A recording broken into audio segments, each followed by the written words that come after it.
की पेड़ पौधों की, और जब पेड़ पौधों की बात आती है, पर्यावरण की बात आती है, पृथ्वी की बात आती है, तो ऐसे कई सारे जो बात है वो आगे निकलती चली जाती है और बात बात में हम बहुत सारी चीजें भी जान लेते हैं। तो चलिए हम अपने मेहमान के पास वापस चलते हैं। आनंद जी, चूंकि हमारा जो पर्यावरण है, हमारा जो वातावरण है, हम इसके बिना अपने जीवन की कल्पना नहीं कर सकते, लेकिन हम इसके साथ खिलवाड़ भी बहुत कर रहे हैं, जिसका हमें जवाब, आपने कहा कि प्रकृति जवाब देती है। तो क्या हम क्या कुछ करें अपने पर्यावरण के लिए, जिससे हमारा जो पर्यावरण है जिस स्थिति में पहुंच चुका है, कम से कम इससे आगे अब ना बढ़े? देखिए, इसके लिए तो मैंने पहले ही बताया था कि जागरूकता तो जरूरी है, लेकिन जागरूकता के अगले चरण पर हमको आना पड़ेगा, जिसमें कनेक्ट टू पीपुल होना है। और पीपुल के साथ मैंने पहले भी इस लाइन को दोहराया था और फिर से मैं कह रहा हूँ, जब तक अपने लाइफ स्टाइल में पर्यावरण को हम नहीं जोड़ेंगे, तब तक हम पर्यावरण से की न संरक्षण कर पाएंगे न सुरक्षा कर पाएंगे। क्योंकि जागरूकता 72 से ही शुरू हुई है, लेकिन ये केवल एक नाम मात्र के हैं। मेहता सर जैसे बहुत कम लोग ही हैं जो प्रयास कर रहे हैं, लेकिन अब इन प्रयासों की संख्या को बढ़ाना, और साथ ही साथ हम तो कहेंगे अब संकल्प भी लेना होगा। ये सुधार हमको अपने स्तर से, स्कूली बच्चों के माध्यम से, और ये गांव में न्यूज़ चैनल के माध्यम से, प्लस ये मीडिया के माध्यम से भी लोगों को न केवल जागरूक करना, बल्कि लोगों को जोड़ना भी होगा, और साथ ही साथ एक मूल्यांकन करना होगा। हाँ, एक बात मैं जोड़ना चाहूँगा कि स्कूली बच्चा को शिक्षण में क्यों ना हम पर्यावरण को जोड़ें, उसे फील्ड वर्क के लिए दें। जो 1 से 1.5 महीना के लिए जो छुट्टी होती, हाँ, समर वेकेशन होता है, उसका 15 दिन का टाइम या 6-6 महीना पर 2 बार का टाइम को हम वृक्षारोपण के साथ जोड़ा जा सकता है। इसमें केवल वृक्षारोपण ही नहीं होगा, बल्कि उसके साथ हमें ये उसका संरक्षण भी करना होगा। लगभग 3 से 5 साल तक अगर हम उसका पेड़ों का संरक्षण करेंगे तो निश्चित तौर पर व्यवस्था में काफी हद तक सुधार लिया। बिल्कुल, कनेक्टिविटी। और बच्चे जो है अगर कोई चीज वो करते हैं तो बड़ा प्रेम के साथ करते हैं। हाँ। अगर उन्हें थोड़ा सा और आकार दे दिया जाए, उस प्रेम को, वृक्ष प्रेम को थोड़ा सा आकार दे दिया जाए, तो मुझे नहीं लगता बच्चे जो है इस पेड़ को बहुत ऊंचाई तक लेके जाएंगे। पेड़ बहुत लंबा और पेड़ बहुत घना भी होगा। मेहता जी, आप कुछ कहना चाह रहे हैं? एक लाइन पर्यावरण शिक्षा पर मैं बोल रहा हूँ। जी बिल्कुल सर, 1 मिनट हम सब बोल रहे हैं इस मुद्दे को लेकर। चिड़ियाखाना की स्थापना ही किया गया था कि आने वाली पीढ़ियों को पर्यावरण के साथ, जानवरों के साथ जोड़ा जाए, लेकिन केवल यह स्थापना तक ही रह गया। चिड़ियाखाना केवल चिड़ियाखाना तक ही रह गया, न चिड़ियाखाना की संख्या बढ़ी और ना ही हम उसको साथ कनेक्ट कर पाए। अब ये जरूरत आ गया है कि उसके अगले चरण की बात है कि पेड़ों के साथ हम उसको बताएं। सामान्यतः पेड़ को देख करके बच्चे कहते जंगल है, काट दे रहे हैं। मेरा तो कहना है कि पेड़ को आप नहीं भी लगाते हैं तभी पेड़ अपने आप हो जाएगा, लेकिन मानो उसका दुश्मन हो रहा है। हाँ, उसका संरक्षण कीजिए। हाँ, उसका संरक्षण करना जरूरी है। ये आनंद जी, आपने कहा कि चिड़ियाखाना है, आपको मालूम होना चाहिए बिहार में करीब 9-10 उद्यान है ना? पूरे विश्व में लाखों संख्या में उद्यान है। तो आप चिड़ियाखाना बढ़ाने की बात नहीं करें। जो चिड़ियाखाना या संजय गांधी उद्यान है, बच्चों के लिए, प्रौढ़ों के लिए, सब के लिए है ना? वहाँ पर जाने का मतलब है आप प्रकृति के प्रांगण में पहुँच गए हो, है ना? उसे वार्तालाप करो, तो बहुत महत्व है। चिड़ियाखाना से बच्चे हजारों की संख्या में प्रतिदिन जाते हैं। जी बिल्कुल, है ना? और वो ज्ञान हासिल करते हैं। आज आप किसी भी स्कूल में चले जाओ, है ना, बच्चे ज्यादा काम पर्यावरण से रिलेटेड कर रहे हैं, शिक्षक भी करा रहे हैं। आज हजारों विद्यार्थी, छात्र, छोटे छोटे बच्चे प्रतियोगिता पेंटिंग कर रहे हैं संजय गांधी उद्यान में जाकर, बिल्कुल, और सब जगह के उद्यानों में। और ये मित्रों, मैं ये कहना चाहूँगा कि पर्यावरण मित्र बने, है ना? हर एक परिवार के लोगों से निवेदन है कि अगर 4-5 बच्चे हैं, एक बच्चे को आप पर्यावरण शिक्षा दिलाओ, है ना? ताकि अगर वो पर्यावरण के ज्ञाता हो जाएंगे, पर्यावरण शिक्षा ग्रहण कर लेंगे, तो अपने परिवार के जीवन अस्तित्व को बचाने का वो नेतृत्व भी करेंगे।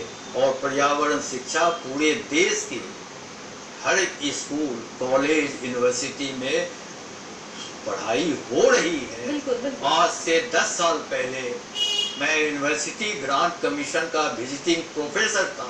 पूरे साउथ इंडिया के 35 यूनिवर्सिटी में पढ़ाई शुरू किया और आज भी नालंदा खुला विश्वविद्यालय में मैं पर्यावरण विषय पढ़ाता हूँ। और आनंद जी, आप भी हमारे किताब पढ़े होंगे, क्योंकि आप ज्योग्राफी से वहाँ से किए हैं। तो सवाल ये है कि ये जो निवेदन है कि हर एक परिवार या हर समाज एक पर्यावरण मित्र तैयार करे, है ना। और आज के पर्यावरण विश्व पर्यावरण दिवस का यही थीम भी है, उद्देश्य भी है कि प्रकृति से जुड़े हैं। बिल्कुल। इसमें प्रिया जी एक लाइन बोले, धरहरा क्षेत्र है मुंगेर के आसपास जी, वहाँ देखिए शादी विवाह में हाँ। प्रतीक के रूप में पेड़ लगाया जा रहा है। जब बेटी जब विदा होती है तो देखिए, इसमें मैं कह रहा हूँ कि मैं ही वो व्यक्ति हूँ हाँ, धरहरा कराने वाला। बिल्कुल बिल्कुल। और ये 25 साल पहले मैंने अपनी छोटी बहन की विदाई में, है ना, 5 पौधे दिए थे सौगात में, है ना। और वो प्रक्रिया चली, लेकिन मेरे अन्य बंधु ने ये सौगात हमसे छीन लिए, अपने नाम पर नाम कमा रहे हैं। आज ये किताब में वो बात लिखी हुई है जो 20 साल पहले की लिखी हुई है। मित्रों, धरहरा का मैं रहने वाला हूँ, है ना। यहाँ तक कि दूरदर्शन ने भी मुझे दरकिनार कर दिया। सर ये जो परंपरा आपने शुरू की, बहुत अच्छी परंपरा थी। एक और उसी से मैं सुनो श्रोता जी, आप भी सुनिए, एक कॉपलेट तैयार किया था जी। हर शुभ दिन पर एक उपहार दें और उपहार में वृक्ष दें, है ना। इस तरह समस्त प्राणी जगत को एक हरा भरा संसार दें, है ना। बिल्कुल। तो वृक्ष का उपहार देने का निवेदन आप भी स्वीकार करो। एक पुण्य तिथि हो, जन्म दिवस हो, सदा विवाह शादी हो, हर दिन अनुष्ठान। और हमारे वेद शास्त्र पुराण में लिखा हुआ है, बिना शादी बिना विवाह आम महुआ विवाह नहीं होता है। हमारी शादी चौथी शादी होती है, 3 शादी प्रकृति के साथ है। ये वेद पुराण में है और आप सभी करते हैं, कुआं पूजने जाते हैं, महुआ पूजने जाते हैं, वो संबंध बनाते हैं, प्रकृति के आयामों से जुड़ते हैं, तब चौथी शादी मानव मनुष्य जाति से होती है। इसको बनाए रखिए। बिल्कुल, बहुत सही बात कही आपने। और जरूरत है कि आप अपने अंदर इस चीज को लाएं कि जब भी ऐसा कुछ मौका हो तो हम एक वृक्ष लगाएं, एक वृक्ष उपहार में दें। तो देखिए, आपको बहुत ज्यादा हल्ला बोल करने की जरूरत नहीं है, वृक्ष लगाओ वृक्ष लगाओ।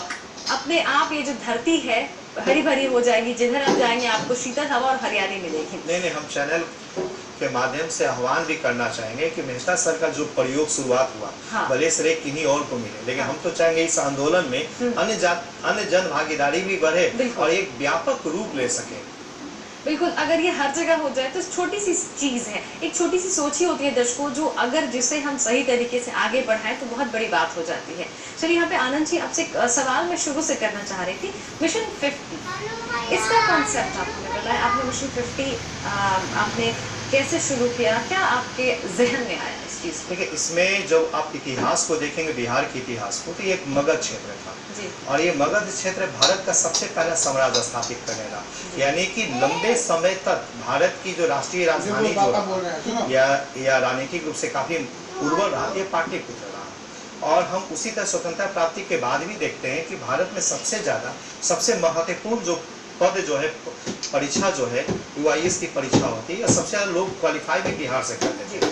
लेकिन खासकर 80 के दशक तक तो बेहतर रहा, 90 के दशक के बाद से इसकी लगातार गिरावट हो गई। जो कभी 20% हम लोग योगदान दिया करते थे, आज ये संख्या घट करके 5-6% तक ही रह गई। इसको बढ़ाने के लिए जो एक प्रयास जो है, उसी प्रयास के मद्देनजर हम और डॉक्टर रंजीत कुमार सिंह, जो बिहार के रहने वाले, गुजरात फेडर का IAS है, इन्होंने मिलकर 2010 में इसकी स्थापना किया था। इसका उद्देश्य था कि पटना में एक ऐसे माहौल को तैयार करना कि आप यहीं पर रह करके, यहीं माहौल से सीख करके आप बन सकें। बनने के लिए कोई बड़े संस्थान की जरूरत नहीं है, बल्कि कि आप सिलेबस को, क्वेश्चन को बेहतर तरीके से देख करके आत्मचिंतन, आत्ममंथन, आत्म कमियों को सुधार करके आप निश्चित तौर पर IAS बनेगा। लोग बन भी रहे हैं।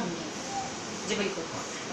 चलिए, बहुत अच्छी पहल है आपकी और शुभकामनाएं हमारी तरफ से, डीडी बिहार की तरफ से, कि आपका ये जो मिशन 50 है ये सक्सेसफुल हो। मेहता नागेंद्र जी, आपने किताब भी बहुत सारी लिखी है, कुछ किताबों का नाम मैं लेना चाहूंगी।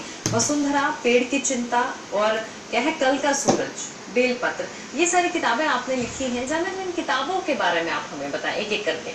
देखिए, पर्यावरण प्रदूषण वैश्विक स्तर पर एक आंदोलन का स्वरूप ले लिया है। चलो हो गया।